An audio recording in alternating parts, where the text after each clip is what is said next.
നമസ്കാരം. പശ്ചിമ ബംഗാളിലെ രണ്ടാം ഘട്ട വോട്ടെടുപ്പ് പുരോഗമിക്കുന്നതിനിടെ തൃണമൂൽ കോൺഗ്രസിന്റെ കരുത്തുറ്റ കോട്ടയായ ഡയമണ്ട് ഹാർബറിൽ വോട്ടിംഗ് യന്ത്രങ്ങളിലെ BJP ചിഹ്നം ടേപ്പ് ഉപയോഗിച്ച് മറച്ചുവെന്ന ആരോപണം ഉയർന്നതോടെ വോട്ടിംഗ് തടസ്സപ്പെട്ടു.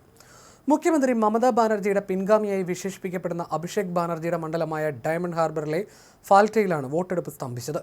EVMകളിൽ BJPയുടെ താമര ചിഹ്നത്തിന് നേരെയുള്ള ബട്ടൺ ടേപ്പ് ഒട്ടിച്ച് ക്രമക്കേട് കാട്ടിയെന്നാണ് പുറത്തുവരുന്ന പ്രധാന ആരോപണം.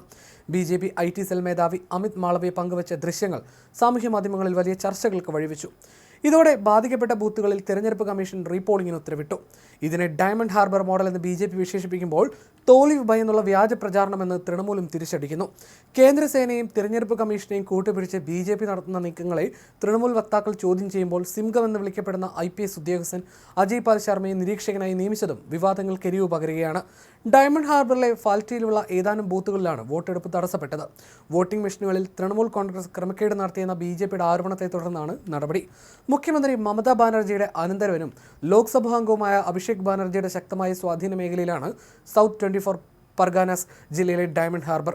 സൗത്ത് 24 പർഗാനാസിലെ ഫാൽറ്റ മേഖലയിലുള്ള നിരവധി പോളിംഗ് ബൂത്തുകളിൽ ഇലക്ട്രോണിക് വോട്ടിംഗ് മെഷീനിലെ BJPയുടെ ബട്ടൺ ടേപ്പ് ഒട്ടിച്ച് മറിച്ചതായി BJP ശക്തമായ ആരോപണം ഉന്നയിക്കുന്നു. തനിക്ക് വോട്ട് ചെയ്യുന്നത് തടയാൻ തൃണമൂൽ ബോധപൂർവ്വം തടസ്സങ്ങൾ സൃഷ്ടിക്കുന്നുവെന്നാണ് BJP സ്ഥാനാർത്ഥി ദേബാംശു പാണ്ഡെ ആരോപിച്ചത്. ഇത് മണ്ഡലത്തിലെ സംഘർഷാവസ്ഥ വീണ്ടും വർദ്ധിപ്പിച്ചിരിക്കുകയാണ്. അതേസമയം ബംഗാളിൽ തോൽക്കുമെന്ന് ഉറപ്പായതിനാൽ BJP അനാവശ്യ ഭീതി പരത്തുകയാണെന്ന് തൃണമൂൽ ആരോപിക്കുന്നു. ആരോപണങ്ങൾ നിഷേധിച്ച പാർട്ടി തെരഞ്ഞെടുപ്പ് കമ്മീഷനെയും പോലീസ് ഒബ്സർവർ അജയ് പാൽ ശർമ്മയെ രൂക്ഷമായി വിമർശിച്ചു. തങ്ങളുടെ സ്ഥാനാർത്ഥി ജഹാംഗീർ ഖാനെ ഭീഷണിപ്പെടുത്തിയെന്ന് തൃണമൂൽ നേരത്തെ ആരോപിച്ചിരുന്നു. EVMൽ BJP സ്ഥാനാർത്ഥിയുടെ പേര് ടേപ്പ് ഉപയോഗിച്ച് മറച്ചുവെന്ന പരാതി അതീവ ഗൗരവകരമാണെന്ന് വിലയിരുത്തിയ തെരഞ്ഞെടുപ്പ് കമ്മീഷൻ ബാധിക്കപ്പെട്ട ബൂത്തുകളിൽ പിന്നാലെ റീപോളിംഗിന് ഉത്തരവിടുകയായിരുന്നു. സമാനമായ കൂടുതൽ സംഭവങ്ങൾ റിപ്പോർട്ട് ചെയ്യപ്പെട്ടാൽ മണ്ഡലം മുഴുവൻ വീണ്ടും വോട്ടെടുപ്പ് നടത്താൻ സാധ്യതയുണ്ടെന്ന് സംസ്ഥാന മുഖ്യ തെരഞ്ഞെടുപ്പ് ഓഫീസർ മനോജ് കുമാർ അഗർവാൾ വ്യക്തമാക്കി. ബൂത്ത് നമ്പർ 144ലാണ് ഈ സംഭവം റിപ്പോർട്ട് ചെയ്തതെന്നും 170, 180 എന്നീ ബൂത്തുകളിലും സമാനമായ ക്രമക്കേടുകൾ നടന്നതായും BJP IT സെൽ മേധാവിയും ബംഗാൾ കോ ഇൻചാർജുമായ അമിത് മാളവ്യ അവകാശപ്പെട്ടു. പുറത്തുവന്ന ദൃശ്യങ്ങൾ പ്രകാരം CPM BJP സ്ഥാനാർത്ഥികളുടെ പേരുകൾക്ക് നേരെയുള്ള ബട്ടണുകളിലാണ് ടേപ്പ് ഒട്ടിച്ചിരിക്കുന്നത്. എന്നാൽ ഈ വിഷയത്തിൽ CPM ഇതുവരെ ഔദ്യോഗിക പ്രതികരണം നടത്തിയിട്ടില്ല. പല പോളിംഗ് ബൂത്തുകളിലും BJPക്ക് വോട്ട് ചെയ്യാനുള്ള ബട്ടൺ ടേപ്പ് ഉപയോഗിച്ച് മറച്ചിരിക്കുകയാണ്. വോട്ടർമാരുടെ അവകാശം തടയുന്ന ഈ രീതിയാണ് ഡയമണ്ട് ഹാർബർ മോഡൽ. മമതാ ബാനർജിയുടെ അനന്തരവൻ അഭിഷേക് ബാനർജിക്ക് ലോക്സഭാ സീറ്റ് നേടിക്കൊടുക്കാൻ സഹായിച്ച അതേ മാതൃകയാണിതെന്നും അമിത് മാളവ്യ എക്സിൽ കുറിച്ചു.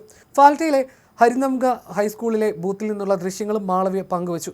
EVMൽ BJPയുടെ താമര ചിഹ്നത്തിന് നേരെയുള്ള മൂന്നാമത്തെ ബട്ടണിൽ ടേപ്പ് ഒട്ടിച്ചതായി വീഡിയോയിൽ കാണാം. സമാനമായ രീതിയിൽ മറ്റ് പല ബൂത്തുകളിലും വോട്ടിംഗ് അട്ടിമറിക്കപ്പെട്ടതായി അദ്ദേഹം ആരോപിച്ചു.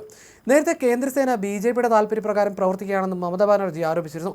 വോട്ടർമാരെ ഭയപ്പെടുത്താൻ സംസ്ഥാനത്തിന് പുറത്തു നിന്നുള്ള നിരീക്ഷകരെ കൊണ്ടുവന്ന BJP നടപടിയെയും അവർ രൂക്ഷമായി വിമർശിച്ചു.